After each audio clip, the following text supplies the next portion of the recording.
Family কার্ডের আওতায় আসছে আরও ২১ জেলা। চাঁদপুর যাচ্ছেন প্রধানমন্ত্রী, উদ্বোধন করবেন খাল খনন কর্মসূচি। কুমিল্লায় অংশ নেবেন পথসভায়, নেতাকর্মীদের উচ্ছ্বাস। স্থানীয় সরকার নির্বাচন সুষ্ঠু হওয়া নিয়ে শঙ্কা জামায়াত আমিরের। দলীয় প্রশাসক নিয়োগের সমালোচনা। ডিসেম্বরের মধ্যে ভোট চায় এনসিপি, না হলে আন্দোলনের হুঁশিয়ারি। হাম উপসর্গে আরো ১২ শিশুর মৃত্যু। দেশ জুড়ে আইসিইউর জন্য হাহাকার। বাবল সিপ্যাপে মুমূর্ষুকে বাঁচানোর চেষ্টা। সংকটে থাকা হাসপাতালে ভেন্টিলেশনের ব্যবস্থা সরকারের। হকারের দখলে মেট্রো স্টেশনের নিচের অংশ, ছড়িয়ে ছিটিয়ে ময়লা আবর্জনা। ওঠা নামায় প্রতিদিন ভোগান্তিতে লাখো যাত্রী। ঠিকমতো রক্ষণাবেক্ষণের তাগিদ। এবং জলদস্যু প্রতিরোধের সমুদ্রে নৌবাহিনী ও কোস্টগার্ডের টহল। ড্রোনেও নজরদারি। ৫ মাস ধরে নেই কোনো অভিযোগ। আন্তর্জাতিক গ্রহণযোগ্যতা বাড়ছে চট্টগ্রাম বন্দরের।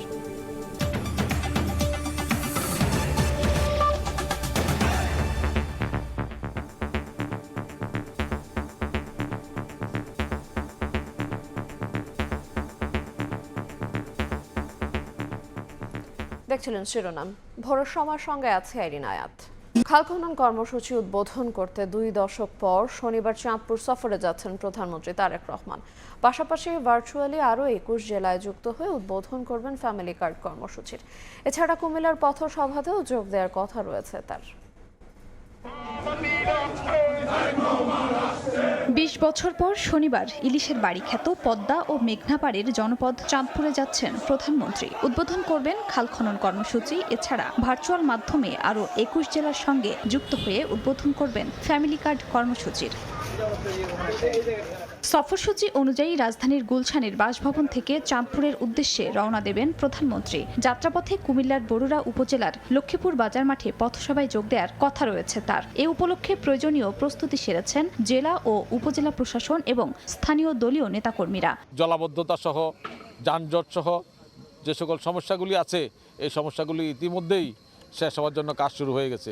দুপুরে চাঁদপুরের শাহরাস্তির খোর্দখাল এবং সদরের বিশ্বখাল পুনর্খনন কর্মসূচির উদ্বোধন করবেন তারেক রহমান। বিকেলে চাঁদপুর সরকারি কলেজ মাঠে বিতরণ করবেন ফ্যামিলি কার্ড। এক পলক দেখার জন্য আমাদের প্রিয়তাকে ওদের আগ্রহে আছে, কখন ওনাকে দেখবে। ওনার কাছে আমাদের অনেক প্রত্যাশা স্টেডিয়ামটা আরও বেশি সুসজ্জিত হয় এবং ছোট ছোট মিনি স্টেডিয়াম প্রত্যেকটা উপজেলায় হয়। ইপিজেডের সম্পর্কে আমরা যেটা বলেছি, চাঁদপুর জেলায় যেন একটি ইপিজেড হয়। প্রত্যাশা থাকবে আমাদের প্রধানমন্ত্রীর কাছে যে আমাদের এই জিনিসগুলো যেন আমাদেরকে চলমান করে। সরকারি এসব কর্মসূচি শেষে চাঁদপুর জেলা ক্লাবে বিএনপির সাংগঠনিক সভাতেও যোগ দেওয়ার কথা রয়েছে প্রধানমন্ত্রী তারেক রহমানের। খাদিজা স্বপ্না, সময় সংবাদ। নতুন নেতৃত্ব আসছে ক্ষমতাসীন বিএনপির সহযোগী সংগঠনে চলছে যাচাই বাছাই। ছাত্রদল যুবদলের নেতাদের অপেক্ষা সাংগঠনিক অভিভাবক তারেক রহমানের সিদ্ধান্তের।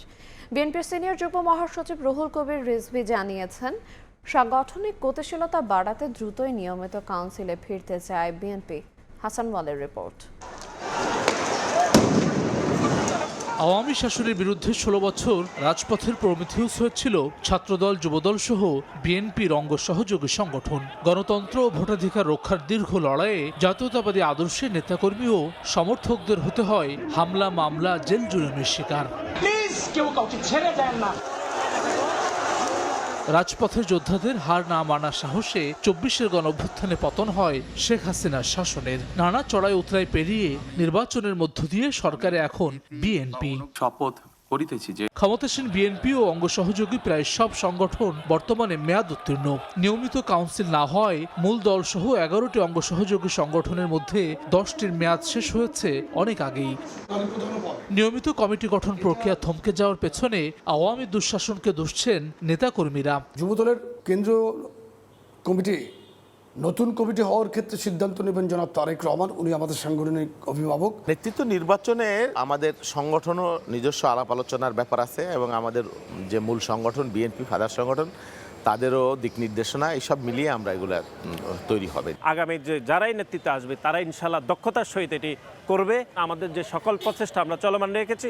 বিএনপির সিনিয়র যুগ্ম মহাসচিব রুহুল কবির রিজভীও বলছেন, নিয়মতান্ত্রিক রাজনৈতিক কর্মসূচিতে বাধার কারণে সঠিক সময়ে এসব সংগঠনের কমিটি করা সম্ভব হয়নি। আস্তে আস্তে সেগুলো ফিরে আসবে।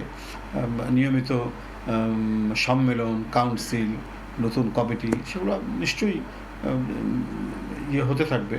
তবে এসব সংগঠনের সুবিধাবাদীরা যাতে যুক্ত না হতে পারে তা নিশ্চিত করার কড়া হুঁশিয়ারি বিএনপি হাইকমান্ডের। দলীয় লাঠিয়াল বাহিনী নয়, বরং ইতিবাচক কর্মকাণ্ডে অঙ্গ সহযোগী সংগঠনগুলোকে সরব দেখতে চায় বিএনপি। হাসান ওয়ালি, সময় সংবাদ, ঢাকা। স্থানীয় নির্বাচন সুষ্ঠু হওয়া নিয়ে শঙ্কা প্রকাশ করেছেন জামায়াত আমির, তবে নির্বাচনে অংশ নেয়ার বিষয়ে নিশ্চিত করেননি তিনি। শুক্রবার বিকেলে রংপুরে মডেল কলেজ মিলনায়তনে উপজেলা ও থানা আমিরদের নিয়ে বিভাগীয় সম্মেলনে অংশ নিয়ে কথা বলেন ডাক্তার শফিকুর রহমান। বিভিন্ন জায়গায় দলীয় প্রশাসক নিয়োগের সমালোচনাও করেন বিরোধী দলীয় নেতা। দেশের 70% মানুষ গণভোটের পক্ষে রায় দিলেও সরকার তা অগ্রাহ্য করেছে বলে মন্তব্য করেন তিনি। গণভোটের রায় বাস্তবায়নে জামায়াত লড়াই চালিয়ে যাবে বলে জানান ডাক্তার শফিক।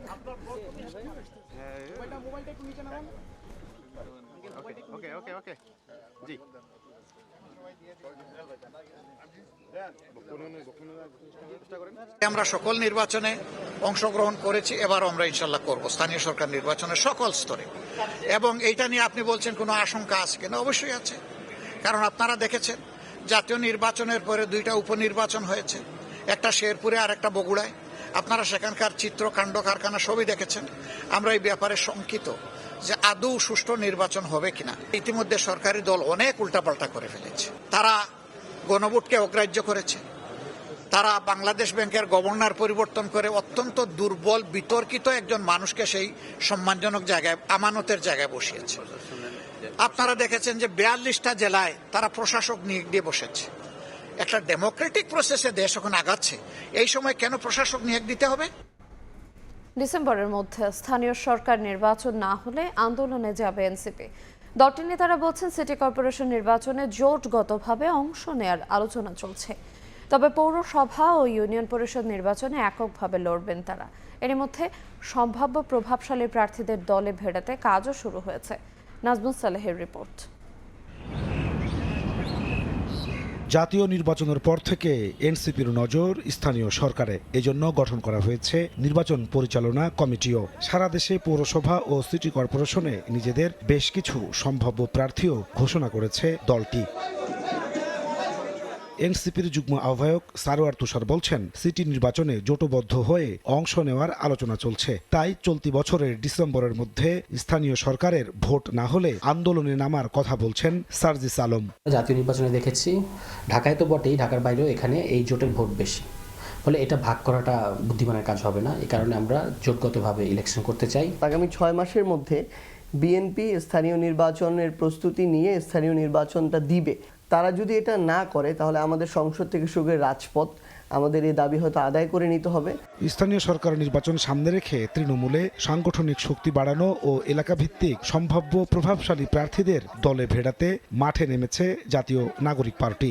প্রার্থীদের প্রতি নির্দেশনা দেওয়া হয়েছে নির্বাচনকে কেন্দ্র করে ওই মানে আসনের মধ্যে সংগঠনকে গোছানোর জন্য পোলিং এজেন্ট তৈরি করা, ওয়ার্ড ভিত্তিক কমিটি দেওয়া, এগুলো তাদেরকে বলে দেওয়া হয়েছে এবং তারা ইতিমধ্যে কাজে নেমে পড়েছে। মানুষের সাথে গণসংযোগ করা, মত বিনিময় করা, এই কানেক্টিভিটিটা করার জন্য আমরা এই ধরনের জনসংযোগের বিভিন্ন ধরনের স্টেপ সামনে নিতে যাচ্ছি। স্থানীয় সরকারের বিভিন্ন পর্যায়ে নিয়োগ পাওয়া প্রশাসকরা যাতে ভোটে প্রার্থী হতে না পারেন সেই দাবিও জানান এনসিপি নেতারা। জাতীয় নির্বাচনের অভিজ্ঞতা কাজে লাগিয়ে স্থানীয় সরকার নির্বাচনে ভালো ফলের প্রত্যাশা জুলাই অভ্যুত্থান থেকে রাজনীতির মাঠে নামা জাতীয় নাগরিক পার্টির। নাজমুস সালেহী, সময় সংবাদ, ঢাকা। হাম ও উপসর্গে আরও 12 শিশুর মৃত্যুতে প্রাণহানি ছাড়ালো 450। একই দিনে হাসপাতালে ভর্তি হয়েছে 1300 রোগী।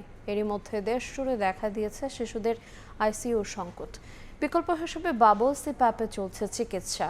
বিশেষজ্ঞরা বলছেন, হাম সংক্রমণের ঝুঁকিতে রয়েছে অন্তঃসত্ত্বা নারী ও গর্ভের সন্তান, তাই তাদের ব্যাপারে বাড়তি সতর্কতা পরামর্শ তাদের। এদিকে স্বাস্থ্যমন্ত্রী বলছেন, সংকটে থাকা হাসপাতালে ভেন্টিলেশনের ব্যবস্থা করেছে সরকার। কর্তৃপক্ষ বলছে, হাসপাতালটিতে শিশুদের জন্য আইসিইউ ওয়ার্ড প্রস্তুত থাকলেও প্রয়োজনীয় যন্ত্রপাতি ও জনবল সংকটে চালু হয়নি। বিকল্প হিসেবে বাবল সিপ্যাপে ব্যবহারে চলছে চিকিৎসা। যাদেরকে আইসিইউ প্রয়োজন হচ্ছে তাদেরকে আমরা বাবল সিপ্যাপটা দিচ্ছি। সেক্ষেত্রে কিছু কিছু বাচ্চা বেশ ভালো ইমপ্রুভ করতেছে। বরিশাল শেরেবাংলা মেডিকেলে আইসিইউ থাকলেও রয়েছে শয্যা সংকট। এক বিছানায় 2 থেকে 3 শিশুকে দেয়া হচ্ছে চিকিৎসা। আবার অনেক হাসপাতালে আইসিইউ ইউনিট থাকলেও লোকবলের অভাবে চালু করা সম্ভব হয়নি। এখানে আইসিইউ আছে কিন্তু আইসিইউ চালু নাই। যদি আইসিইউ চালু থাকতো তাহলে আমরা সাধারণ জনগণ খুব উপকৃত হতাম। খুলনা অঞ্চলেও কোনো মেডিকেলে নেই শিশুদের জন্য আইসিইউ ব্যবস্থা। হাম উপসর্গ নিয়ে ভর্তি হওয়া শিশুদের আইসোলেশন ওয়ার্ডে দেয়া হচ্ছে চিকিৎসা। এদিকে রাজধানীর মহাখালীর ডিএনসিসি হাসপাতাল পরিদর্শন শেষে স্বাস্থ্যমন্ত্রী বলেন, যেসব হাসপাতালে ভেন্টিলেশন সংকট রয়েছে একটা মিজেলসের ভ্যাকসিন রেখে যায় নাই, শূন্য হাতে যাত্রা করেছি মাননীয় প্রধানমন্ত্রীকে সাথে নিয়ে ওনার নির্দেশ মতো, এবং আলহামদুলিল্লাহ আমরা প্রত্যেকটা জায়গায় ভেন্টিলেটর দিতে সক্ষম হয়েছে।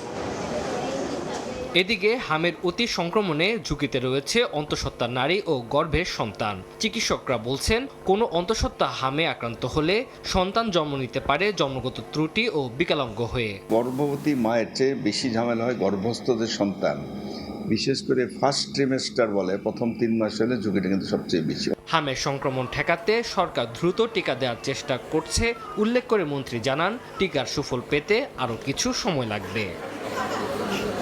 তানজিল হাসনাত, সময় সংবাদ। হাম আক্রান্তের পর শিশু মৃত্যুর প্রধান কারণ নিউমোনিয়া। এছাড়া চিকিৎসা বিলম্বের কারণে বাড়ছে হামে প্রাণহানির ঝুঁকি।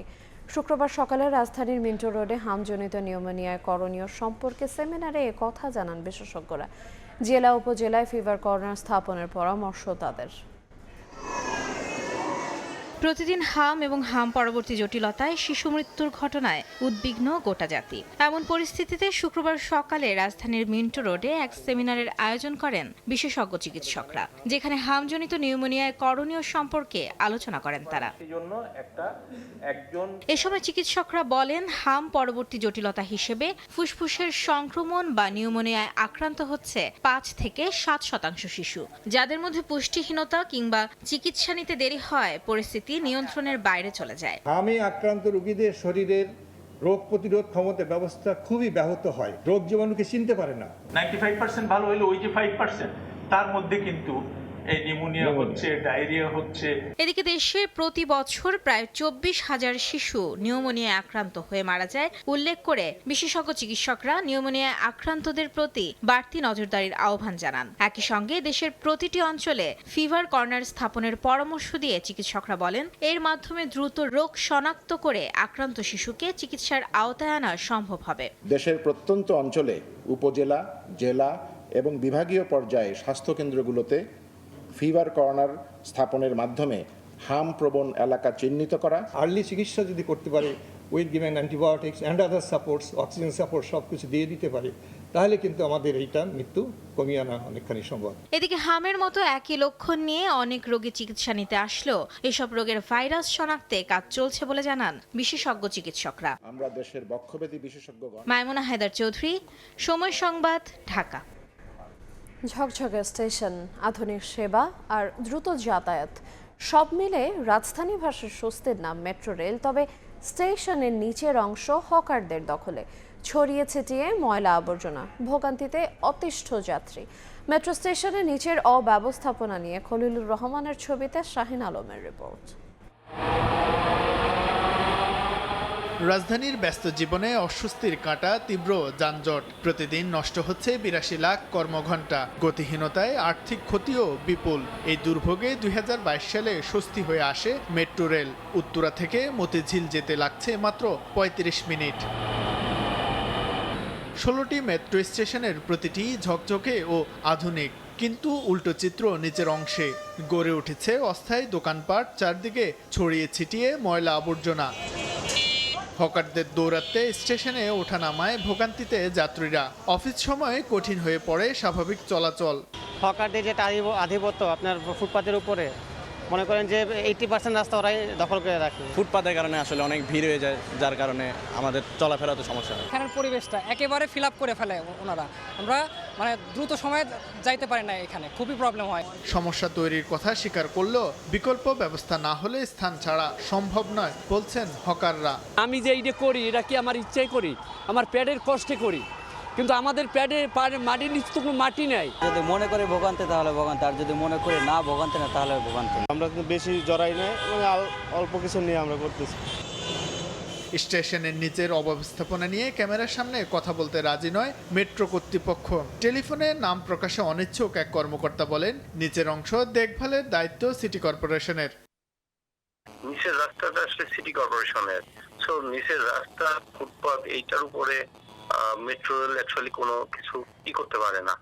যোগাযোগ বিশেষজ্ঞের মতে স্টেশনের ভেতরের মতো নিচের অংশ রক্ষণাবেক্ষণ না করলে ধীরে ধীরে যাত্রী কমে লোকসানের দিকে ধাবিত হতে পারে মেট্রো রেল। যারা এনফোর্স করবে তারাও যখন এটার একটা বেনিফিট পেয়ে যায়, এই তখন সিন্ডিকেটটা তৈরি হয়, তখন এনফোর্সমেন্ট আর হয় না, চোর পুলিশ খেলা হয়। এই অবস্থা, এটা একটা রেলের মতো প্রতিষ্ঠান হবে।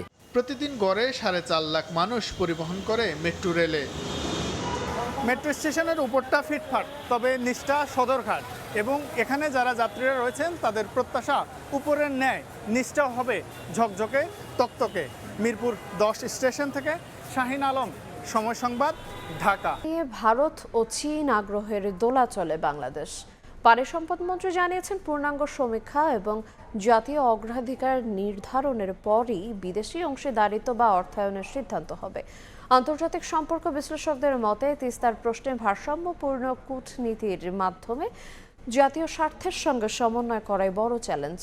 Shatila শারমিনের report.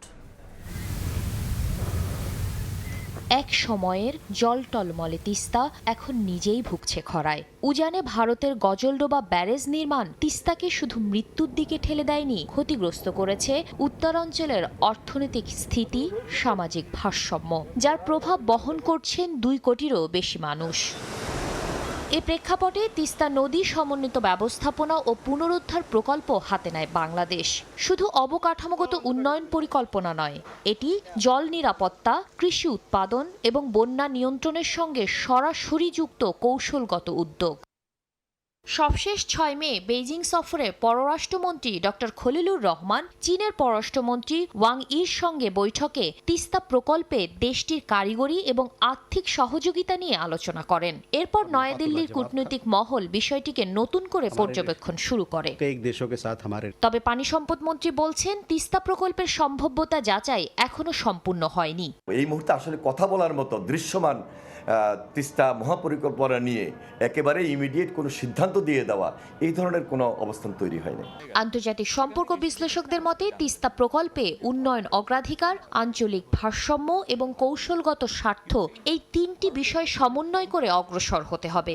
আমার প্রয়োজনের নিরিখে আমার এই তিস্তা প্রকল্প বাস্তবায়ন জরুরি দরকার, এটা মাথায় রেখে এখন আমি কিভাবে পদ্ধতিগতভাবে এগোবো সেটা আমাদের সিদ্ধান্ত নিতে হবে। তাদের মতে, ভারসাম্যপূর্ণ ও বাস্তববাদী কূটনৈতিক সম্পর্ক বজায় রেখেই দীর্ঘমেয়াদী জাতীয় স্বার্থ নিশ্চিত করা সম্ভব।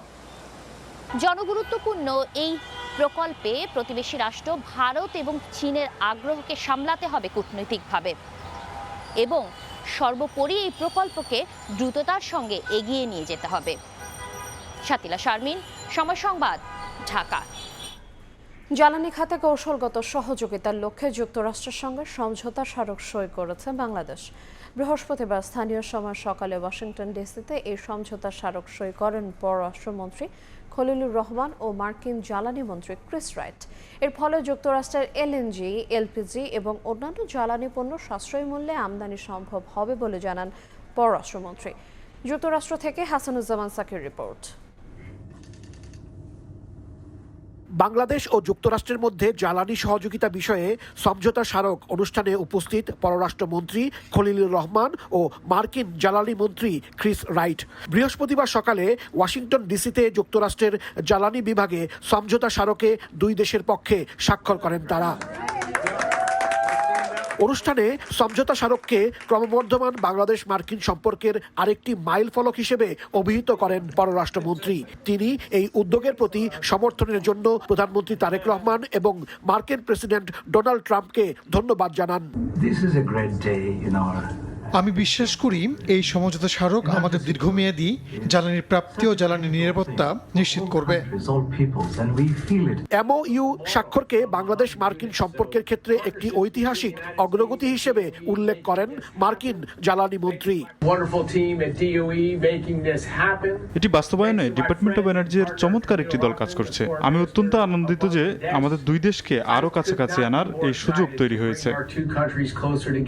ওয়াশিংটন বাংলাদেশ দূতাবাস জানায় এই সমঝোতা বাংলাদেশ ও যুক্তরাষ্ট্রের মধ্যে বৃহত্তর জ্বালানি সহযোগিতার নতুন ক্ষেত্র উন্মোচন করবে। এর ফলে সাশ্রয়ী মূল্য ও টেকসই সরবরাহ ব্যবস্থা নিশ্চিতের মাধ্যমে দীর্ঘমেয়াদী জ্বালানি নিরাপত্তা জোরদার হবে।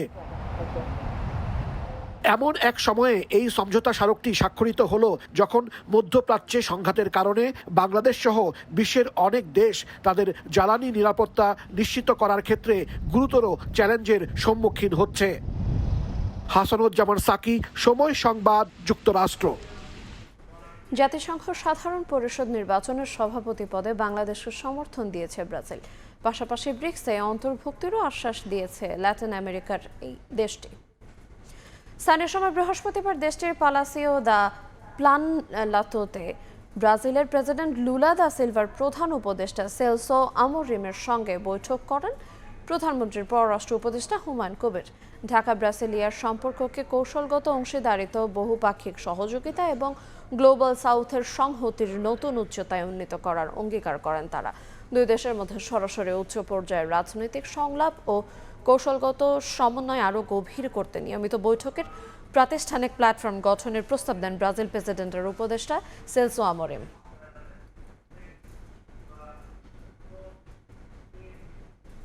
লিভার জটিলতায় মারা গেছেন কন্টেন্ট ক্রিয়েটর কারিনা কায়সার। শুক্রবার রাতে ভারতে চিকিৎসাধীন অবস্থায় মারা যান তিনি। কারিনার বাবা সাবেক ফুটবলার কায়সার হামিদ জানান, চিকিৎসকরা সর্বোচ্চ চেষ্টা করলেও কারিনাকে বাঁচানো সম্ভব হয়নি।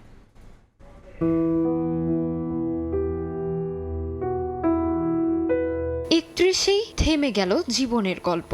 লিভার ও ফুসফুসের জটিলতায় কন্টেন্ট ক্রিয়েটর কারিনা কায়সারকে আর ফেরানো গেল না। উন্নত চিকিৎসার জন্য ভারতে নেওয়ার 4 দিন পর মারা যান তিনি। ফেসবুকে মেয়ের মৃত্যুর খবর দিয়ে সাবেক ফুটবলার কায়সার হামিদ জানান, ফুসফুসে অ্যান্টিবায়োটিক প্রয়োগের সময় হঠাৎ করেই কারিনার শারীরিক অবস্থার অবনতি ঘটে। এরপর দ্রুত তার রক্তচাপ কমে যায়। চিকিৎসকেরা সর্বোচ্চ চেষ্টা করলেও শেষ পর্যন্ত তাকে বাঁচানো সম্ভব হয়নি। এর আগে উন্নত চিকিৎসার জন্য কারিনাকে ঢাকার একটি বেসরকারি হাসপাতালে লাইফ সাপোর্টে রাখা হয়। পরে এয়ার অ্যাম্বুলেন্সে করে তাকে ভারতের চেন্নাইয়ে নেওয়া হয়। কন্টেন্ট ক্রিয়েটর হিসেবে পরিচিত কারিনা কায়সার সাম্প্রতিক সময়ে অভিনয় ও চিত্রনাট্য লেখার কাজেও যুক্ত ছিলেন। পরে নাটক ও OTT প্ল্যাটফর্মেও কাজ করেন তিনি। তার উল্লেখযোগ্য কাজের মধ্যে রয়েছে ইন্টার্নশিপ ও 36-24-36। কারিনার মৃত্যুর খবরে সামাজিক যোগাযোগ মাধ্যম সহ শোবিজ অঙ্গনে শোকের ছায়া নেমে এসেছে। সহকর্মী, নির্মাতা ও ভক্তরা তার মৃত্যুতে শোক প্রকাশ করেছেন। তাসমিলা খান, সময় সংবাদ। রাজধানীর শ্যামলীতে বাংলাদেশ শিশু হাসপাতালে চিকিৎসক ও নার্সের অবহেলায় এক শিশুর মৃত্যুর অভিযোগ উঠেছে। স্বজনদের অভিযোগ, 3 দিন আগে হামের উপসর্গ নিয়ে শিশু হাসপাতালে ভর্তি হয় 9 মাসের শিশু মেহনিদ বিন জিয়া। শিশুটি নিউমোনিয়াতেও আক্রান্ত ছিল। সময় মতো চিকিৎসা না দেয়ায় তার মৃত্যু হয়েছে। এই ঘটনার সুষ্ঠু তদন্ত করে দোষীদের কঠোর শাস্তির দাবি জানান স্বজনরা। তবে শিশু হাসপাতালের আবাসিক চিকিৎসক ডাক্তার আসিফ হান্নান জানান, শিশুটিকে বৃহস্পতিবার ICUতে নেওয়া হয়। তাকে সর্বোচ্চ চিকিৎসা দেওয়া হয়েছে। স্বজনদের অভিযোগ ভিত্তিহীন। আজকে 9 মাস 5 দিন আমি আমার সন্তানকে একদিনের জন্য বাসায় রাইখা যাই নাই। আরে আমার সন্তানকে ছেড়ে দিয়ে গেছে। ও তখন বলতেছে ডক্টর ডক্টর ডক্টর, কোনো ডক্টর নাই। তাকে সর্বোচ্চ চিকিৎসাটাই দেওয়া হয়েছে। এখানে মিজাইলসের যেটা তার অক্সিজেন রিকোয়ারমেন্ট অনুসারে তাকে ফার্স্টে হাই ফ্লোতে দেওয়া হয়েছে। হাই ফ্লোতে দেওয়ার পরেও বাচ্চাটা যখন মেনটেন করতে পারতেছে না, তারপরে তাকে লাইফ সাপোর্টে দেওয়া হয়েছে। ওনাদের অভিযোগ এটা ভিত্তিহীন। পুরান ঢাকার চকবাজারে চুরির অপবাদে পরিচ্ছন্নতা কর্মীকে পিটিয়ে হত্যার অভিযোগ উঠেছে। নিহতের পরিবার বলছে, কামালবাগে পলিথিন কারখানায় ডেকে নিয়ে তার উপর নির্মম নির্যাতন চালানো হয়। ঘটনার পর থেকে পলাতক রয়েছে কারখানার ম্যানেজার ও কর্মচারী। আমি কাগজ টোকাই, আমি বোতল টোকাই খাই। একমাত্র সন্তানকে হারিয়ে দিশেহারা মা ময়না বেগম। এই বুক ফাটা আর্তনাদ আর চোখের জলের কোনো সান্ত্বনা নেই। আমার তো একটা কেমনে বাইরে ডাক। ময়না বেগমের ছেলে ইউনুসকে পৃথিবী থেকে বিদায় নিতে হয়েছে মানুষের চরম নিষ্ঠুরতা দেখে। রাজধানীর চকবাজারের কামালবাগে জীবনের 40টি বছর কেটেছে ইউনুসের। এলাকার বাসাবাড়ি আর রাস্তাঘাটের ময়লা পরিষ্কার করাই ছিল তার পেশা। বাড়িতে কেউ যদি ময়লা পানি আটকে যেত পাইপের, তখন ডাক দিলে যায় কাজ করে যেত, এতটুকু জানি। আর এমনিতে রাস্তাঘাটে দেখতাম খারাপ ব্যবহার কারো করে না কোনো সময়। আমার হাজবেন্ডে বলে 2-3 জন মানুষে বলে ডাক্কা লিয়া বলে, এটার উপরে লিয়া বলে মায়ের দূর করে বলে এমন করছে। সিসি ক্যামেরা থাকতো এইভাবে কিনলে মানুষের মারলো, সারাইট বলে মানুষের বলে জিরাইছে পিটাইছে। বৃহস্পতিবার রাতে ইউনুসকে ডেকে নেওয়া হয় খোরশেদের পলিথিন কারখানায়। সেখানেই তার উপর চালানো হয় নির্যাতন। এতেই প্রাণ যায় তার। ইউনুসকে নির্যাতন করা হয় চুরির অভিযোগ তুলে। তবে তাকে দীর্ঘদিন দেখে আসা স্থানীয় বাসিন্দারা এমন অভিযোগে বিস্মিত। শুনছি আর কি, এক জানা নিতে চাইছিল, যার কারণে ওনাকে ধইরা মারধর করা হয়েছে। এনে আঘাত, পুরা পিঠা আঘাত, হাতের এনে আঘাত, পায়ে আঘাত, তারপর মাথা ফাটা। যদি সে চুরি করে থাকে বা সে একটা অন্যায় করছে, তাহলে তো আমরা গার্জিয়ান আসছি, আমাকে ডাকাইতো, আমাকে জিগাইতো। প্রশাসন আছে, প্রশাসনের কাছে ধরাই দিব। চুরি করলে একটা মানুষের পিঠে মারে হেলাইব, এটা তো মানে কোনো নিয়ম হইল না। ঘটনার পর থেকেই কারখানাটির ম্যানেজার এবং কর্মচারীরা পলাতক বলে জানিয়েছে পুলিশ। হত্যার ঘটনায় তদন্ত চলছে। মামলা প্রক্রিয়াধীন বলে নিশ্চিত করেছেন চকবাজার থানার ওসি। মূল্যস্ফীতির চাপ সামাল দিতে নিত্যপণ্যের দাম নাগালে রাখতে চায় সরকার। আসছে বাজেটে চাল, ডাল, চিনি, খেজুর, ফল সহ নিত্যপণ্যে আগের উৎসে করই বহাল রাখা হচ্ছে বলে জানা গেছে। তবে আগাম আয়কর বসছে অটোরিকশা, মোটরসাইকেল, হেলিকপ্টার ও বিমানে। কর বসছে অনলাইন গেমিংয়েও।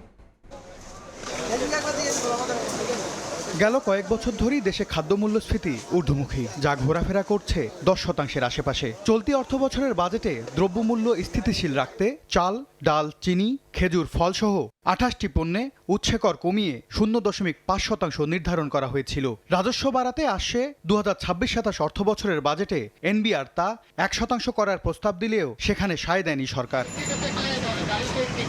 জানা গেছে আসছে বাজেটে দামি মোটরসাইকেল, প্রাইভেট কার, হেলিকপ্টার ও বিমানে বাড়তি কর বসাতে চায় এনবিআর। দামি বৈদ্যুতিক প্রাইভেট কার ব্যতীত সব ধরনের বৈদ্যুতিক প্রাইভেট গাড়ির কর কমানোর সিদ্ধান্ত হলেও বিলাসবহুল গাড়ি বা 3500 সিসির বেশি ব্যক্তিগত গাড়ির অগ্রিম আয়কর 2 লাখ টাকা থেকে বাড়িয়ে করা হচ্ছে 10 লাখ টাকা। তবে 1500 সিসির ক্ষেত্রে যা থাকছে 25,000 টাকাই। যাদের গাড়ি আছে তাদের একটা কর দিতে হয়, সেই করটা তো তার বছর শেষে বা সারা বছর ধরে তারা যে কর দেন সেই করের সাথে তো তারা এটা যুক্ত হয়ে এটা অ্যাডজাস্ট হয়ে যাচ্ছে। তার জন্য কিন্তু অতিরিক্ত গাড়ির জন্য কর দিচ্ছেন না। ব্যাটারি চালিত অটোরিকশাকেও করের আওতায় আনার উদ্যোগ নিয়েছে এনবিআর। সিটি কর্পোরেশন এলাকার জন্য বছরে যা হতে পারে 5,000 আর পৌরসভার জন্য 2,000 টাকা। এছাড়া ব্যবসায়িক ব্যাংক হিসাব ও ট্রেড লাইসেন্স নবায়নে বাধ্যতামূলক হচ্ছে বিআইএন। ছোট ব্যবসায়ীদের জন্য চালু হচ্ছে প্যাকেজ ভ্যাট ও টোকেন ভ্যাট। করের আমার আদায় কম এবং সরকারের এখন আর্থিক সক্ষমতা খুবই সীমাবদ্ধ অবস্থায় আছে। কর আদায় পরিস্থিতির জন্য শুধুমাত্র যে আমাদের মানে সার্বিকভাবে কর কাঠামো দায়ী তা না, আমার কর ফাঁকিও আছে প্রচুর। সুতরাং আমি দেখতে চাই যে সরকার অনেকগুলো কর ফাঁকি রোধের কাজটা করবেন কিনা। হার্টের রিং এর ক্ষেত্রে সরবরাহ পর্যায়ে থাকা 10% ভ্যাট অব্যাহতি দেয়া হচ্ছে। 25% উৎসে কর বসছে অনলাইন গেমিং এর উপর। আগামী অর্থ বছরে এনবিআর এর মাধ্যমে 6,04,000 কোটি টাকা রাজস্ব আদায় করতে চায় সরকার। এমএস আরিফিন, সময় সংবাদ, ঢাকা।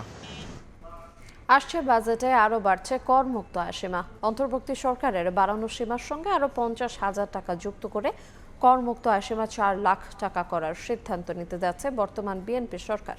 কর হার ও স্ল্যাবেও আসছে পরিবর্তন, এমন তথ্যই মিলেছে এনবিআর ও অর্থ মন্ত্রণালয় থেকে। যদিও আয় ব্যয়ের বাস্তবতায় করমুক্ত আয়সীমা বাড়ানোর দাবি সাধারণ মানুষ ও উদ্যোক্তাদের।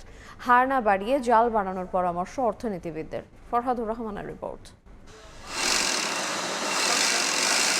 জিডিপির 25 থেকে 30% যোগান আসে ক্ষুদ্র ও মাঝারি শিল্প বা এসএমই খাত থেকে। অর্থনীতিতে বৃহৎ অবদান রাখা এই খাতের উদ্যোক্তারা বছরব্যাপী ভোগেন কর সংক্রান্ত জটিলতায়, যার বড় অংশ জুড়ে রয়েছে আয়কর। ট্যাক্সটা সরকার একটু বিবেচনা করে দেখে যে একটা নির্দিষ্ট অ্যামাউন্ট পর্যন্ত 5% ট্যাক্সটা দিতে হবে না, তাহলে আমাদের সেলসটা একটু বাড়ে বা আমরা একটু স্বাচ্ছন্দ্যবোধ দিয়ে কাজ করতে পারি। সমন্বিত উন্নয়নের জন্য তাদেরকেও অনবোর্ড করতে হবে, বাট ওই অনবোর্ড করতে গেলে যে যন্ত্রণাগুলো আছে এটা যদি সমাধানের পথ না সরকার সৃষ্টি করে, এটা কিন্তু যেই কথাটা বারবার বছরের পর বছর উচ্চারিত হচ্ছে সেটাই থেকে যাবে। আগের অর্থবছরের মতো চলতি 2025-26 অর্থবছরে করমুক্ত আয়ের সীমা 3,50,000 টাকায় রেখে বাজেট ঘোষণা করে অন্তর্বর্তী সরকার। তবে প্রতিশ্রুতি দেয় আগামী 2026-27 ও 2027-28 অর্থবছরের জন্য ব্যক্তি শ্রেণীর করমুক্ত আয় সীমা 3.5 লাখ থেকে বাড়িয়ে 3,75,000 টাকা করার। এনবিআর ও অর্থ মন্ত্রণালয় সূত্র বলছে, করমুক্ত আয়সীমায় পরিবর্তন আনছে নতুন বিএনপি সরকার। করমুক্ত আয়সীমা বেড়ে হতে পারে 4 লাখ টাকা, তবে কমতে পারে করের স্ল্যাব বা স্তর। 7 স্তর নেমে আসতে পারে 6 স্তরে। এছাড়া প্রথম স্ল্যাবে কর হার বাড়ানো হতে পারে 5%। তবে করমুক্ত আয়সীমা বাড়ানোর দাবি সাধারণ করদাতাদের। কর আদায়ে রাজস্ব বোর্ডের স্বচ্ছতা ও জবাবদিহিতা নিশ্চিত এবং ডিজিটাইজেশনে আরও জোর দেওয়ার তাগিদও তাদের। 3.5 লক্ষ টাকা আছে, এটা যদি অন্তত 5 লক্ষ টাকা করা হয় তাহলে দেখা যাবে যে যারা কর দিত না, যারা করটাকে ভয় পেত, যারা করের আওতায় আসতো না, তাদের জন্য সুবিধা হতো, তারা অন্তত করের আওতায় আসতো, পরবর্তীতে সে কর দিতে অভ্যস্ত হতো। সবাইকে করের আওতায় আনা উচিত, কিন্তু করের আওতায় যদি আনতে হয় সেক্ষেত্রে অফিসারদেরকেও সহনশীল হইতে হবে। অর্থনীতিবিদদের মতে করের হার ও সীমা যৌক্তিকীকরণ করা দরকার। এছাড়া হার না বাড়িয়ে করজাল সম্প্রসারণে উদ্যোগী হওয়ার পরামর্শ দিচ্ছেন তারা। আমাদের কর আয়সীমাটা নির্ধারণ করার জন্য একটা যৌক্তিক মানদণ্ড আমাদেরকে ব্যবহার করতে হবে এবং যারা কর দিচ্ছেন তাদেরকে প্রেশারটা না বাড়িয়ে করের জালটাকে বিস্তার করার জন্য প্রচেষ্টাটাকে নেওয়া উচিত। রাজস্ব বোর্ডের তথ্য বলছে, প্রায় 1,20,00,000 কর শনাক্তকরণ নম্বরধারীর মধ্যে গেল 14 মে পর্যন্ত অনলাইনে নিবন্ধন করেছেন 50 লাখ করদাতা। বিপরীতে রিটার্ন দাখিল করেছেন 41 লাখ। একটি শক্তিশালী অর্থনীতির জন্য শক্তিশালী কর সংস্কৃতির বিকল্প নেই। নাগরিকরা স্বতঃস্ফূর্তভাবে কর দিলে বাড়বে রাষ্ট্রের সক্ষমতা, ত্বরান্বিত হবে উন্নয়ন। তবে সরকারের পক্ষ থেকে জনগণের পর করকে বোঝা হিসেবেও না চাপানোর আহ্বান সংশ্লিষ্টদের। ফরহাদুর রহমান, সময় সংবাদ, ঢাকা। ইলেকট্রিক ও হাইব্রিড গাড়ি কিনতে এখন গ্রাহকরা 80 লাখ টাকা পর্যন্ত ঋণ সুবিধা পাবেন। দূষণ কমাতে পরিবেশ বান্ধব এসব গাড়ি আমদানি ও বিনিয়োগে বাড়তি সহায়তা পাবেন বিনিয়োগকারীরা, জানিয়েছে বাংলাদেশ ব্যাংক। তবে নীতি সুবিধা ছাড়াও ডিজেল চালিত গাড়ির তুলনায় রোড ট্যাক্স ও আমদানি কর হ্রাস এবং ব্যাংক ঋণের সুদ একক সংখ্যা নির্ধারণ ক্রেতাদের ইলেকট্রিক গাড়ি কিনতে উদ্বুদ্ধ করবে বলে মনে করেন এই খাতের উদ্যোক্তারা। সেলে সুলতানের রিপোর্টে বিস্তারিত। নিজের একটি গাড়ি থাকা যেন স্বপ্ন আর সফলতার প্রতীক। সেই স্বপ্ন পূরণ করতে এখন ঋণ দিবে ব্যাংক। বাংলাদেশ সড়ক পরিবহন কর্তৃপক্ষের তথ্য অনুযায়ী 2022 সালে বৈদ্যুতিক গাড়ি নিবন্ধন চালু হওয়ার পর বৈদ্যুতিক ও হাইব্রিড গাড়ি নিবন্ধন হয়েছে মাত্র 500টি। এর মধ্যে 2024-25 অর্থবছরে 178টি বৈদ্যুতিক গাড়ি আমদানি হয়। এই সময় নিবন্ধন হয় 400-র কিছু বেশি গাড়ি। Hybrid, plug in hybrid, even EV, এইসব গাড়ির রেজিস্ট্রেশনের ক্ষেত্রেও যদি আপনি কিছুটা ছাড় দেন, পাশাপাশি যদি ব্যাংক ইন্টারেস্টও যদি সিঙ্গেল ডিজিটে নিয়ে আসে, তাহলে কিন্তু আমি মনে করি বিক্রি আরও বাড়বে, ক্রেতারা কিন্তু উৎসাহিত হবে পরিবেশ বান্ধব গাড়ি কেনার জন্য। অনেক দেশে কিন্তু এই পরিবেশ বান্ধব গাড়ি কিনলে 5 বছরের রোড ট্যাক্স কিন্তু মওকুফ করা হয়। রক্ষণাবেক্ষণের খরচ কম হওয়া ও পেট্রোল ডিজেল চালিত গাড়ির তুলনায় সাশ্রয়ী পরিচালনা ব্যয়ের কারণে চীনের 60% এবং নরওয়ের 93% মানুষের কাছে জনপ্রিয় এই বাহন। বৈদ্যুতিক ও হাইব্রিড গাড়ি কিনতে উৎসাহিত করতে ব্যাংক ঋণের সীমা 60 লাখ থেকে বাড়িয়ে সর্বোচ্চ 80 লাখ করার নির্দেশনা দিয়েছে কেন্দ্রীয় ব্যাংক। বেড়েছে বিনিয়োগের অনুপাতও। আমরা কোনো প্রতিবন্ধকতা থাকলে সেগুলো পলিসি সাপোর্ট দ্বারা দূর করতে পারি, তবে অবশ্যই সেখানে বিদেশি বিনিয়োগ আসবে। এদেশে একটা বড় মিডল ক্লাস সোসাইটি আছে যেটা আগ্রহী যে কোনো পশ্চিমা বিশ্বের যে কোনো দেশের জন্য কিন্তু বিনিয়োগের একটা আগ্রহের জায়গা। বিশ্বে পরিবেশ বান্ধব দেশগুলোর কাছে বৈদ্যুতিক গাড়ির জনপ্রিয়তা দিন দিন বাড়ছে। নরওয়ের ওসলো, বার্জেন, চীনের শেনজেন, নেদারল্যান্ডের আমস্টারডাম, যুক্তরাষ্ট্রের লস অ্যাঞ্জেলস, সুইডেনের স্টকহোম শহরের বাতাস বায়ুমানের সূচকে বিশ্বের অন্যতম সেরা ও দূষণমুক্ত শহরের তালিকায় উঠেছে বৈদ্যুতিক গাড়িতে ভর করে। সেলিয়া সুলতানা, সময় সংবাদ, ঢাকা। নৌবাহিনী ও কোস্টগার্ডের নজরদারিতে চট্টগ্রামের জলসীমায় কমেছে দস্যুতা ও চুরি। গেল 5.5 মাসে কোনো অভিযোগ না থাকায় বিশ্ব সমুদ্র পরিবহন বাণিজ্যে চট্টগ্রাম বন্দরের ইমেজ ফিরেছে। ঝুঁকি না থাকায় কমছে জাহাজ ভাড়াও। শাখাত টিপুর ক্যামেরায় বিস্তারিত জানাচ্ছেন কমল দে।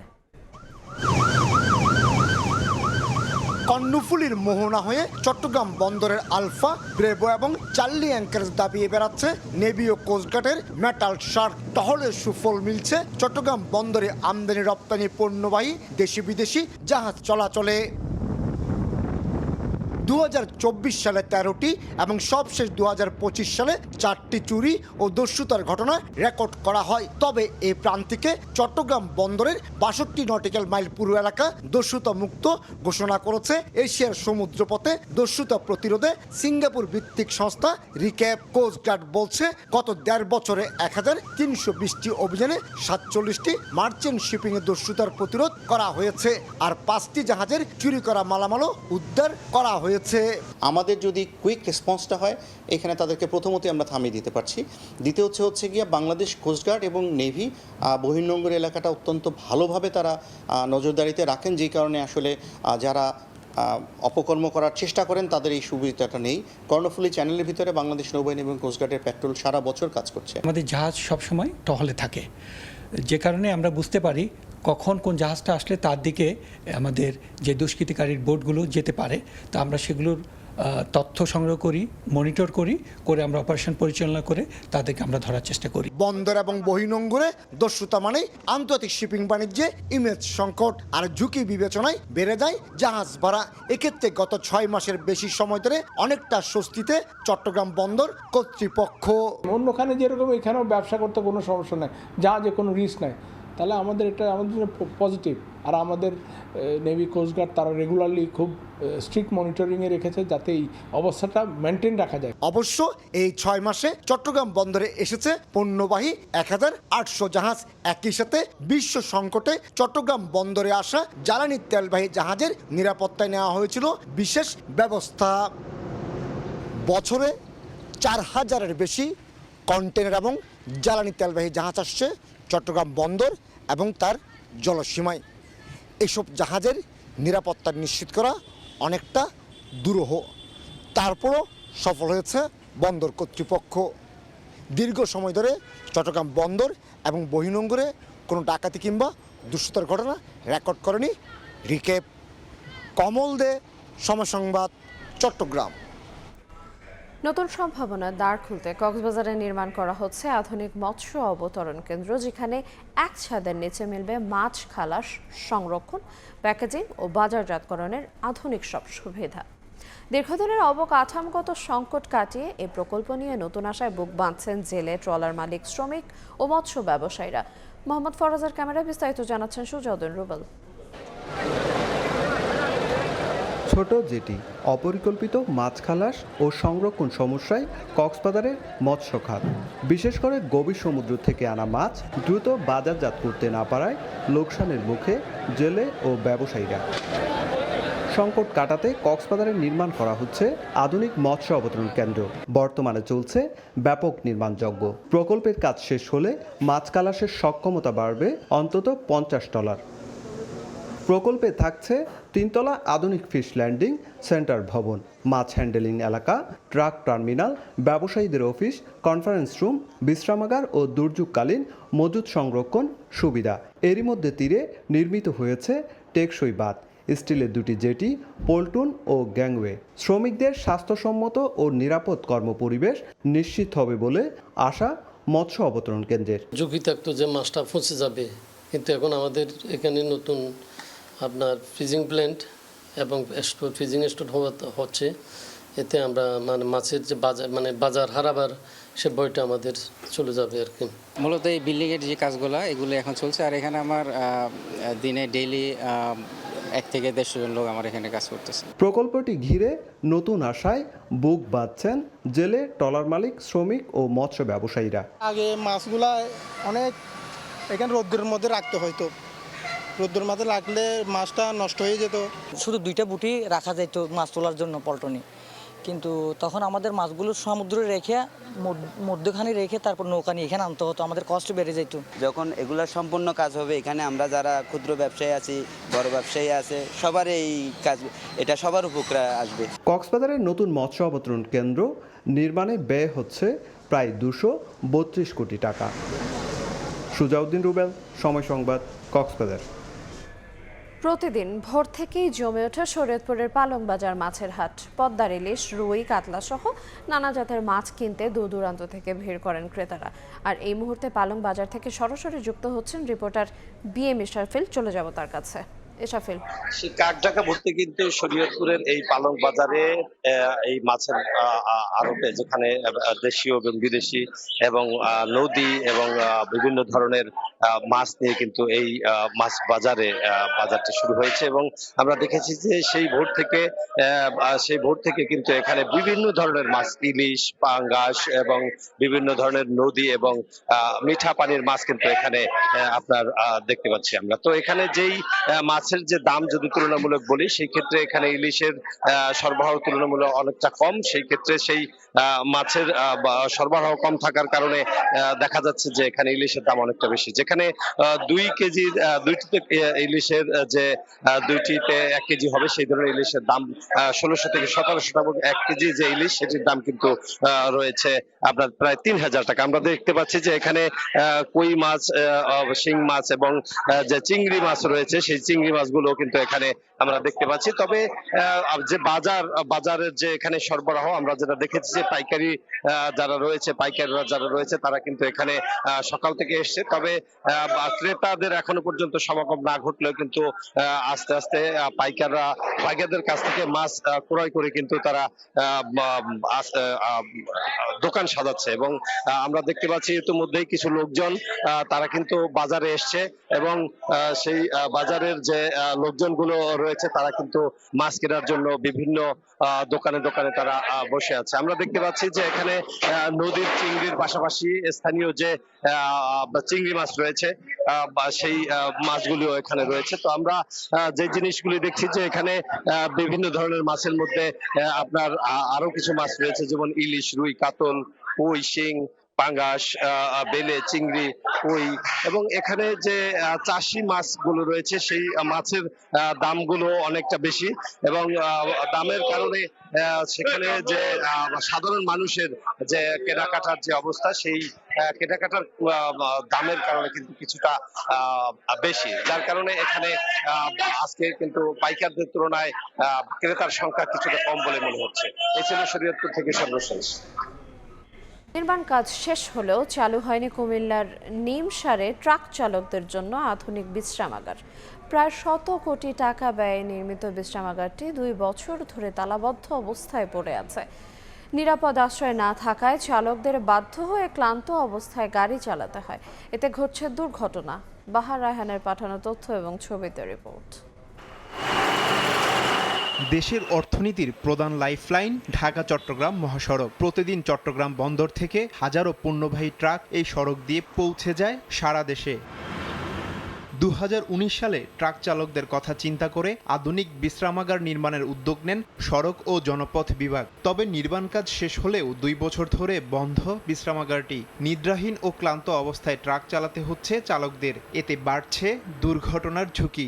কাজ তো শেষে হয়ে গেছে, কিন্তু এখনো তো চালু হচ্ছে না। নির্ধারিতভাবে একটা থাকার জায়গা হলে আমাদের জন্য অনেক সুন্দর, ভালো হতো। আমরা একটু ভালোভাবে চলাফেরা করতে পারতাম, রাস্তায় ভালোভাবে গাড়ি চালাতে পারতাম। প্রায় 13 একর জায়গা জুড়ে নির্মিত প্রকল্পে রয়েছে 4 তলা বিশিষ্ট 2টি ভবন।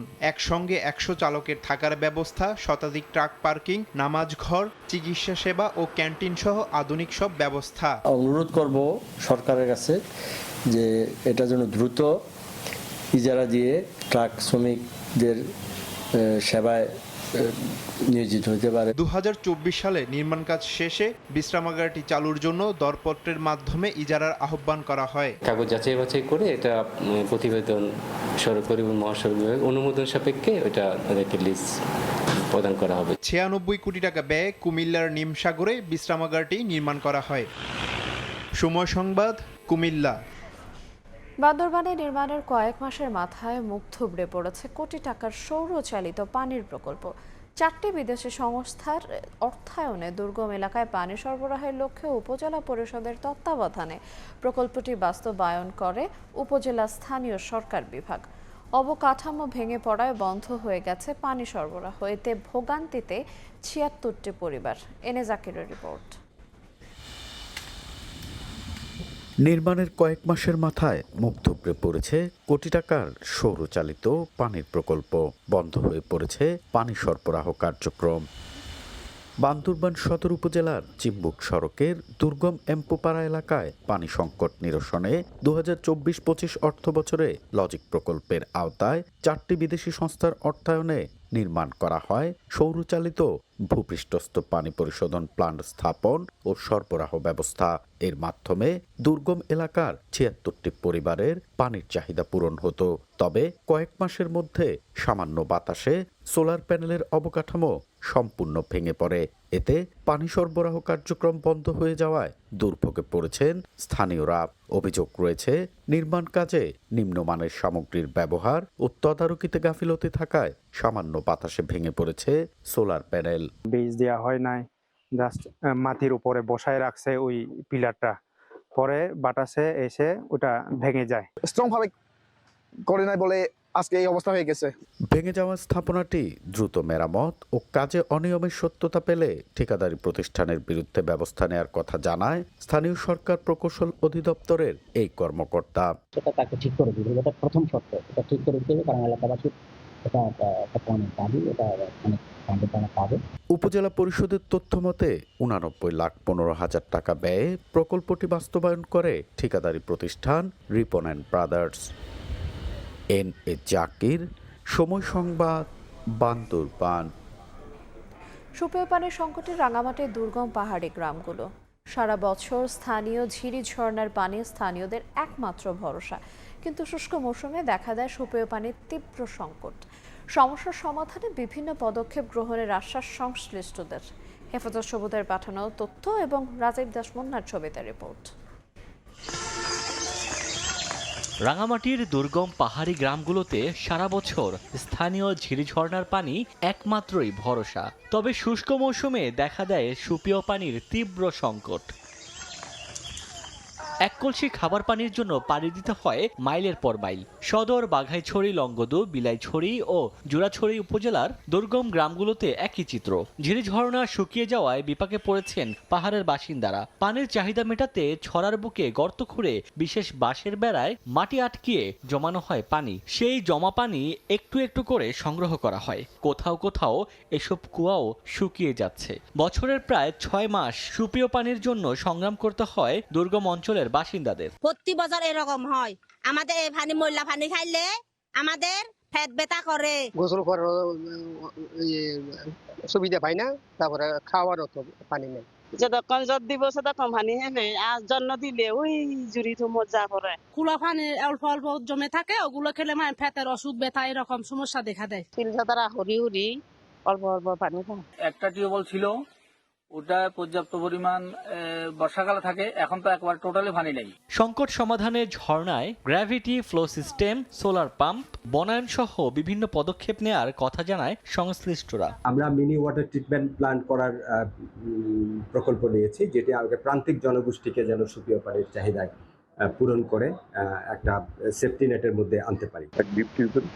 একটা রেইন ওয়াটার হারভেস্টের মাধ্যমে এখানে একটা গ্র্যাভিটেশনাল ফ্লো সিস্টেমে যাতে আমরা পানি দিতে পারি, এই তিনটা আমাদের খুব ভালোভাবে চলছে। জনস্বাস্থ্য প্রকৌশল বিভাগের তথ্য মতে জেলায় 40% মানুষ সুপেয় পানি সরবরাহের আওতার বাইরে রয়েছেন। সময় সংবাদ, রাঙামাটি। ভোরের সময় ছিল আমার কাছে। পরবর্তী সংবাদগুলো জানাতে যুক্ত হবেন সহকর্মী শবনম ডিবির। আইরিন, আপনাকে ধন্যবাদ। পরবর্তী সংবাদগুলো নিয়ে আসছে কিছুক্ষণ পরই। দেখছেন ভোরের সময়ের সঙ্গেই থাকুন। ভোরের সময়। মাল্টিপ্লেক্স সংস্কৃতি আর অনলাইন প্ল্যাটফর্মের দাপটে হারিয়ে যাচ্ছে একক পর্দার ঐতিহ্যবাহী সিনেমা হল। লোকসান দিয়ে স্মৃতি রক্ষার নামে টিকে আছে রাজধানীর কয়েকটি মাত্র হল। তবে সব হতাশার মাঝেও ঈদ কিংবা বড় কোনো সিনেমা মুক্তি পেলেই এখনও জেগে ওঠে রূপালী পর্দার সেই পুরনো আবেগ। শেখ রাসেলের ক্যামেরায় আইরিন আয়াতের রিপোর্টে বিস্তারিত। পূর্ব পাকিস্তানে প্রশাসন চলছে, এই হলের ট্যাক্স দিয়া লোকই নাই, লোক না আইলে হল চলবে কি করে? সিনেমা হলে দরজায় ঝুলে থাকা তালা যেন নিভে যাওয়া এক স্বপ্নের প্রতীক। ভেতরের থমথমে নীরবতা, ধুলোমাখা জরাজীর্ণ আসন আর নিস্তব্ধ টিকিট কাউন্টারে ফুটে উঠেছে ধুঁকে ধুঁকে বেঁচে থাকা এক শিল্পের বিষণ্ণ প্রতিচ্ছবি। রাজধানীর পুরনো সিনেমা হলগুলোর মধ্যে অন্যতম আজাদ সিনেমা হল। ভাঙা সেটের সারি, পুরনো দেয়ালের খসে পড়া রং, ছাদ ছুঁয়ে পড়া পানির দাগ আর ফাঁকা হল রুম জুড়ে জমে থাকা নিস্তব্ধতা জানান দেয় এর করুণ বাস্তবতার কথা। সময়ের ভারে ক্লান্ত এক স্থাপনা হয়ে দাঁড়িয়ে আছে প্রায় 6 দশকের পুরনো এই হলটি। 8 বছর ধরে চাকরি করি আপনার এই পাকিস্তান টাইমে থেকে, ওইসব মার কাট বাহিনী টিকিট পাওয়াটা অসম্ভব, একদম হুড়াহুড়ি পারাপারি আর কি। ওই সাকিব খানের ছবি চাললে 2-4টা মানুষ হয়, তারপরে অন্য সব হিরো দিয়া লোকই হয় না। এদিকে পুরোপুরি বন্ধ হয়ে গেছে অভিসার সিনেমা হলের সব কার্যক্রম। দেয়াল জুড়ে নেই নতুন সিনেমার পোস্টার, নেই উৎসবের সেই চেনা কোলাহল। হঠাৎ চোখ পড়লেই বোঝার উপায় নেই একসময় এখানে ছিল দর্শকের ভিড়ে মুখর এক সিনেমা হল। রাজধানীর আরেক ঐতিহ্যবাহী মধুমিতা সিনেমা হলের অবস্থাও খুব একটা আলাদা নয়। বর্তমানে বন্ধ রাখা হয়েছে সিনেমা প্রদর্শনী। একসময় ঈদের ব্লকবাস্টার সিনেমার প্রধান কেন্দ্র হিসেবে পরিচিত হলটি দর্শক সংকট আর ব্যবসায়িক মন্দায় এখন অনেকটাই নীরব। বছরের বেশিরভাগ সময় দর্শক শূন্য থাকলেও ঈদ এলেই হঠাৎ বদলে যায় দৃশ্যপট। 2-1টি আলোচিত সিনেমাকে ঘিরে বাড়ে দর্শকের ভিড়। কোলাহল আর সাময়িক প্রাণচাঞ্চল্যে জেগে ওঠে জরাজীর্ণ হলগুলো। সময়ের সঙ্গে সঙ্গে বদলেছে সিনেমা দেখার অভ্যেসও, কিন্তু ঢাকার এই পুরনো সিনেমা হলগুলো ধরে রেখেছে এক প্রজন্মের স্মৃতি। এখন প্রশ্ন উঠছে, তবে কি এই সিনেমা হলগুলোতে ঈদ ছাড়া সিনেমা প্রদর্শনীর সংস্কৃতিতে ধীরে ধীরে পর্দা নামাচ্ছে? আইরিন আয়াত, সময় সংবাদ, ঢাকা। ঢাকায় হবে কার্নিভালের বিরল কয়েন, ডাকটিকিট আর অ্যান্টিক সামগ্রী প্রদর্শনী। ডিজিটাল যুগে পুরনো স্মৃতি আর ইতিহাসকে নতুন করে জানার সুযোগ পেয়ে উচ্ছ্বসিত দর্শনার্থীরা। আয়োজকরা জানান, শুধু প্রদর্শনী নয়, কার্নিভালে রয়েছে সংগ্রহ বিনিময়, বিক্রি ও অভিজ্ঞতা বিনিময়ের ব্যবস্থা। পুরনো কয়েন, বিরল ডাকটিকিট আর অ্যান্টিক সামগ্রীর বিশাল সংগ্রহ স্থান পেয়েছে হবি কার্নিভালে। রাজধানীর পল্টনের একটি রেস্টুরেন্টে আয়োজন করা হয়েছে এই কার্নিভাল, যেখানে শখের বশে সংগ্রহ করা সব সামগ্রী নিয়ে হাজির হয়েছেন অনেকেই। শত বছরের পুরনো স্মৃতিস্মারক, স্বাধীনতার আগের ডাকটিকিট, অর্ধশত বছরের পুরনো সংবাদপত্র, সব মিলিয়ে যেন ইতিহাসের জীবন্ত প্রদর্শনী। সংগ্রাহকদের ব্যক্তিগত সংগ্রহ থেকে আনা এসব জিনিস দেখতে ভিড় করছেন দর্শনার্থীরা। এখানে মজাই লাগতেছে, আমার এই যে এই জিনিসটা কিনেছি প্রায় 40-50 সংগ্রহ করতেছি। আমি মনে করি আমরা যারা সংগ্রহ করি, আমরা আসলে ইতিহাসটাকে এগিয়ে নিয়ে যাচ্ছি।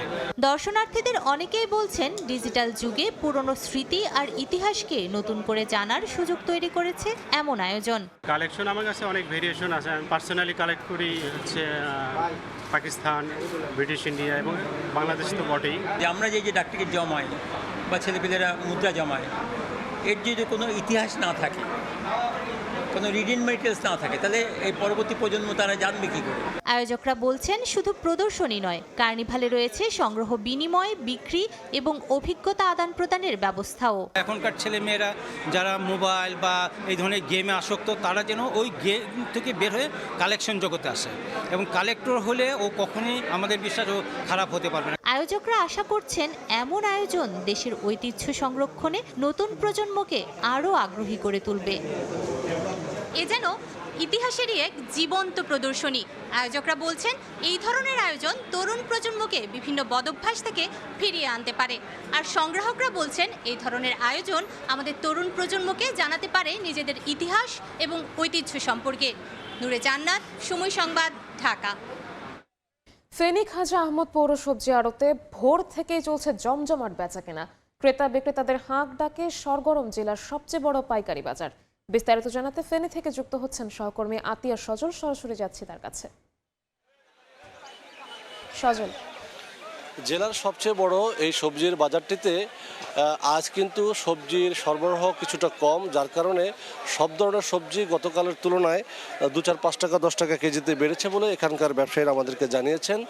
আর যদি বলি, গতকাল কিন্তু যথেষ্ট পরিমাণ সবজির সরবরাহ থাকায় এখানে যে সবজি বিক্রি হয়েছিল মোটামুটি কিছুটা কম দামে, এবং পাইকারেরা গতকাল বলছে যে সবজি বেশি উঠায় তারা তাদের ক্ষতি হয়েছিল ব্যবসায়িকভাবে।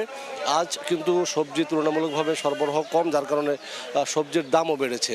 আপনাকে যদি বলি, আজ পটল বিক্রি হচ্ছে 50 থেকে 55 টাকা কেজি দরে, আকরি বিক্রি হচ্ছে 80 থেকে 70 টাকা থেকে 80 টাকা দরে, ঢেঁড়স 35 থেকে 50 টাকা শ্রেণীভেদে, দুন্দল 50 টাকা, তিতা করলা 70 টাকা, শসিন্দা 60 থেকে 65 টাকা, এবং যদি সালাদ আইটেম বলি, গাজর 100 থেকে 130 টাকায় বিক্রি হচ্ছে, টমেটো 50 থেকে 55 টাকায় বিক্রি হচ্ছে, কাঁচামরিচ 60 থেকে 70 টাকায় বিক্রি হচ্ছে, মিষ্টি কুমড়া 20 থেকে 22 টাকা কেজি দরে বিক্রি হচ্ছে, পাতাকপি এরকম 22 থেকে 25 টাকা দরে কেজি বিক্রি হচ্ছে, বরবটিও 60 থেকে 65 টাকায় বিক্রি হচ্ছে। এছাড়াও ধনিয়া কেজি বিক্রি হচ্ছে দেশিটা 160 টাকা, এবং যেটা উত্তরবঙ্গ থেকে চালান করা হয় সেটা 140 টাকা।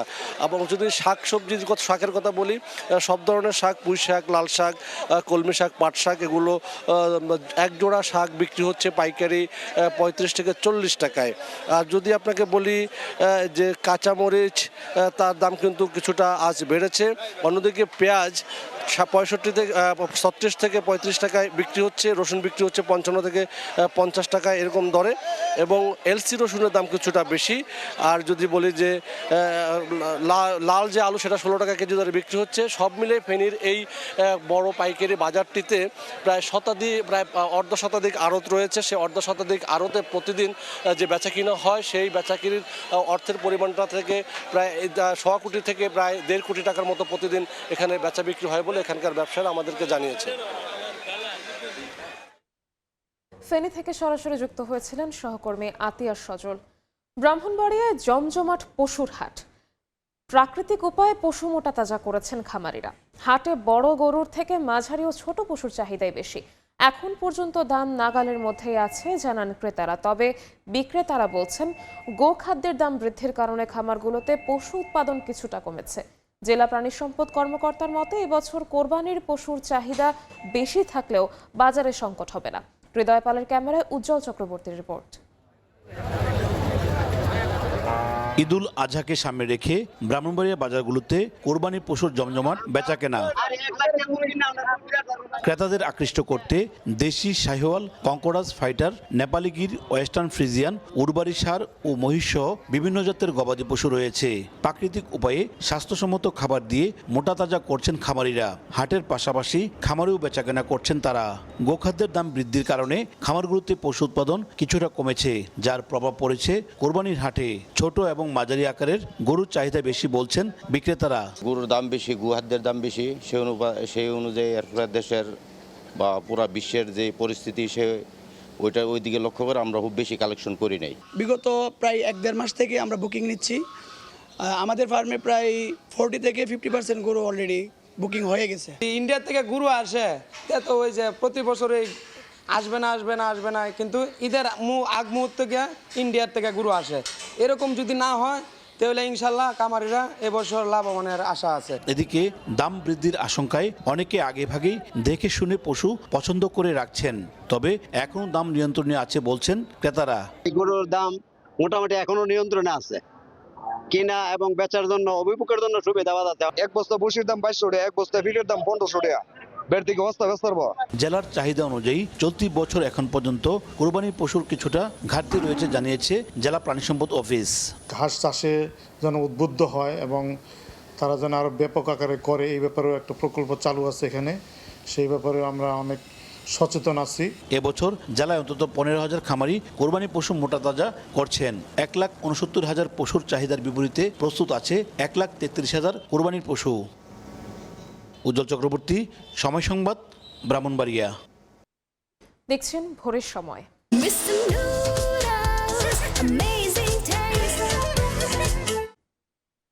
বাংলাদেশের অভিন্ন নদ নদীর পানি প্রবাহ নিশ্চিতে প্রতিবেশী দেশের সঙ্গে সরকার আলোচনা চালিয়ে যাচ্ছে বলে জানিয়েছেন পানি সম্পদ প্রতিমন্ত্রী ফরহাদ হোসেন আজাদ। শুক্রবার বিকেলে পঞ্চগড়ে করতোয়া নদীর তীর প্রতিরক্ষা বাঁধের নির্মাণ কাজের উদ্বোধন অনুষ্ঠানে কথা জানান তিনি। পদ্মা ব্যারেজের আমরা একনেকে প্রকল্প পাশ করে আমরা যেমন দৃষ্টান্ত স্থাপন করেছি, ঠিক তদ্রুপ আমরা অল্প দিনের ভিতরে আমাদের যে ফারাক্কা আমাদের যে বাঁধ আছে সেই ফারাক্কা চুক্তিও আমরা করব এবং পর্যায়ক্রমে আমার বিশ্বাস যে আমাদের যে অভিন্ন যে নদীগুলো আছে সেই নদীগুলো আমরা আমাদের সেই প্রভাব ফেরানোর জন্য আমরা বিশেষ করে আমাদের পার্শ্ববর্তী দেশের সঙ্গে আমরা আলাপ আলোচনা চালিয়ে যাচ্ছি। সেই আলাপ আলোচনার মধ্য দিয়ে আমি আশা করব তার সেই বন্ধুত্ব সুলভ আচরণের মধ্য দিয়ে, বন্ধু সুলভ ভাবনার মধ্য দিয়ে তারা এগিয়ে আসবেন। দেশের চামড়া শিল্প বিলিয়ন ডলার রফতানি আয়ের খাত হিসেবে আবির্ভূত হবে বলে মন্তব্য করেছেন বাণিজ্যমন্ত্রী খন্দকার আব্দুল মুক্তাদির। সিলেটে ৪৭তম জাতীয় বিজ্ঞান ও প্রযুক্তি সপ্তাহ এবং বিজ্ঞান মেলার উদ্বোধন শেষে কথা জানান তিনি। চামড়া শিল্পের দুর্বলতাটা আমরা চিহ্নিত করেছি। চামড়া খাতের সাথে সংশ্লিষ্ট প্রত্যেকের সাথে আমি একাধিকবার বসেছি এবং আপনাদেরকে আমরা আশ্বস্ত করতে চাই, যদি আল্লাহ তৌফিক দেন, বাংলাদেশে চামড়া শিল্প বিলিয়ন ডলারের রপ্তানি আয়কারী খাত হিসাবে আবির্ভূত হবে। রেশম শিল্পের হারানো গৌরব ফিরিয়ে আনতে বেসরকারি উন্নয়ন সংস্থাকে এগিয়ে আসার আহ্বান জানিয়েছেন ভূমিমন্ত্রী মিজানুর রহমান মিনু। শুক্রবার সকালে রাজশাহীতে বেসরকারি উন্নয়ন সংস্থা ব্র্যাকের অনুষ্ঠানে এ আহ্বান জানান তিনি। আমি আশা করব ব্র্যাক যেন রাজশাহীর সে হারিয়ে যাওয়া রাজশাহী সিল্ককে তারা যেন সামনে আবার বিশ্বব্যাপী নিয়ে যায়। ব্র্যাক যদি প্রত্যাশা করে তাহলে অবশ্যই আমাদের মাননীয় প্রধানমন্ত্রী জনাব তারেক রহমান স্যার তিনি আশা করেন যে আগামী দিনের স্বাস্থ্য ব্যবস্থা এবং জব সৃষ্টিতে ব্র্যাককে সর্বোচ্চ স্থানে তিনি সহযোগিতা চান এবং তারা তো সারা পৃথিবীতেই করছে। Why not first in our country motherland. ভোরের সময় আরও থাকছে। আফ্রিকায় আবারও ছড়িয়ে পড়ছে প্রাণঘাতী ইবোলা ভাইরাস। কঙ্গোতে অন্তত ৬৫ জনের মৃত্যু। উগান্ডাতেও সংক্রমণ। দেশে দেশে জরুরি স্বাস্থ্য ব্যবস্থা জোরদার। কিশোরগঞ্জের কটিয়াদীতে পূর্ব শত্রুতার জেরে ভাতিজাকে হত্যার অভিযোগ উঠেছে চাচার বিরুদ্ধে। শুক্রবার বিকেলে কটিয়াদী উপজেলার লোহাজুড়ি ইউনিয়নের পূর্বচর পাড়াতলা গ্রামে এ ঘটনা ঘটে। স্বজনদের অভিযোগ, আনোয়ার হোসেনের সঙ্গে জমি নিয়ে চাচা মরম আলীর বিরোধ চলছিল। বিকেলে চাচা তার ছেলেরা আনোয়ার হোসেনকে আহত করে ঘরে আটকে রাখে। অবস্থা সংকটাপন্ন হলে আনোয়ারকে পার্শ্ববর্তী স্কুল মাঠে ফেলে পালিয়ে যায়। উদ্ধার করে কটিয়াদী উপজেলা স্বাস্থ্য কমপ্লেক্সে নেওয়া হলে আনোয়ারকে মৃত ঘোষণা করেন চিকিৎসক। অভিযুক্তদের আটকের চেষ্টা চলছে বলে জানিয়েছে পুলিশ।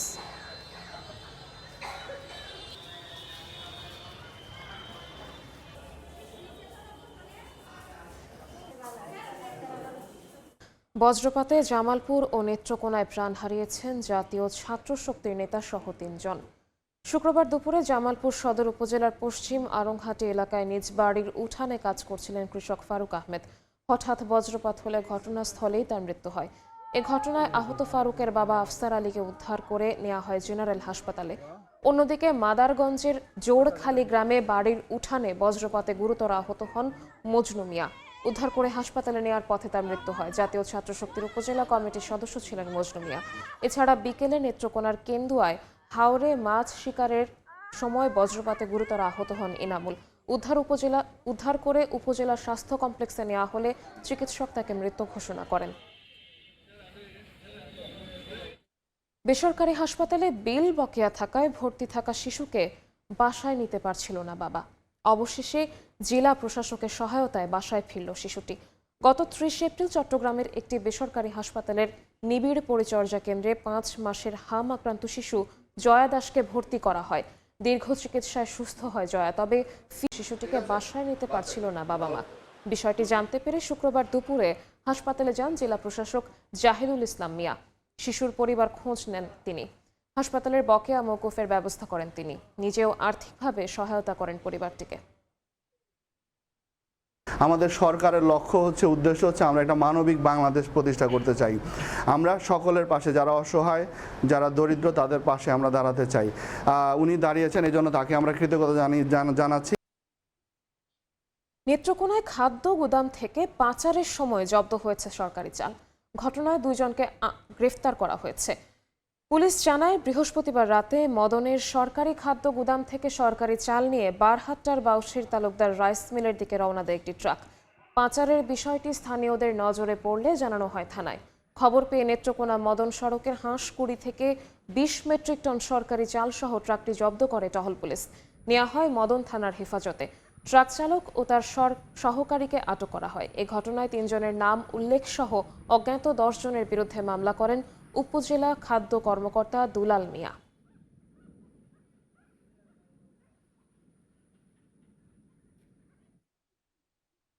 নারায়ণগঞ্জে গ্যাস বিস্ফোরণে অগ্নিদগ্ধ হয়ে বাবা মা ও ৩ সন্তানের মৃত্যু হয়েছে। সকালে ৪ জনের মরদেহ পৌঁছেছে গ্রামের বাড়ি পটুয়াখালীর বাউফলে। এমন মর্মান্তিক মৃত্যুতে এলাকায় নেমে এসেছে শোকের ছায়া। বিস্তারিত জানাতে বাউফলে আছেন সহকর্মী মোহাম্মদ মনির হোসেন বাদল। সরাসরি চলে যাচ্ছি তার কাছে। মনির,